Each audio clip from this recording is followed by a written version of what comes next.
నమస్తే, welcome to mirror TV plus. Bird flu ఇది China breed అయినండోయ్.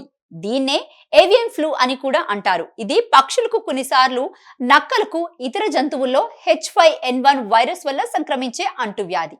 ఇది 1990 సంవత్సరంలో చివర్లో చైనాలో పుట్టింది.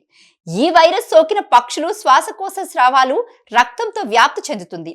1997 2024 వరకు 957 మందికి సోకగా 464 మంది మరణించారు. అయితే చాలా అరుదైన సందర్భాల్లో మాత్రమే ఈ వైరస్ మనుషులకు సోకే అవకాశం ఉంటుందని వైద్య ఆరోగ్య నిపుణులు చెబుతున్నారు. ప్రస్తుతం మనుషులకు ప్రమాదం తక్కువ ఉందని శాస్త్రవేత్తలు చెబుతున్నారు. తెలుగు రాష్ట్రాల్లో ఈ బర్డ్ ఫ్లూ హడలెత్తిస్తుంది. ఏపీలోని ఉభయ గోదావరి జిల్లాలలో 450 వరకు పౌల్ట్రీలు ఉండగా 15 రోజుల్లోనే 50 లక్షలకు పైగా కోళ్లు మృత్యువాత పడినట్లు తెలిసింది. ఎన్టీఆర్ జిల్లాలోని గంపలగూడెం మండలం అనుములంకలో ఓ పౌల్ట్రీలో 2 రోజుల వ్యవధిలోనే 11,000 కోళ్లు చనిపోయాయట. అయితే బర్డ్ ఫ్లూ వ్యాధి పౌల్ట్రీ నిర్వాహకులకు భారీ నష్టాన్ని మిగిల్చింది.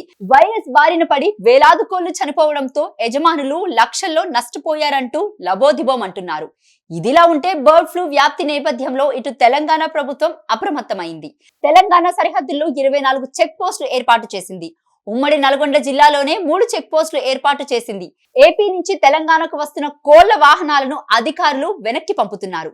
రాష్ట్రంలో కొన్ని రోజులు చికెన్ తినవద్దని జిల్లా కలెక్టర్లు తగిన చర్యలు తీసుకోవాలని నోటీసులు జారీ చేసింది.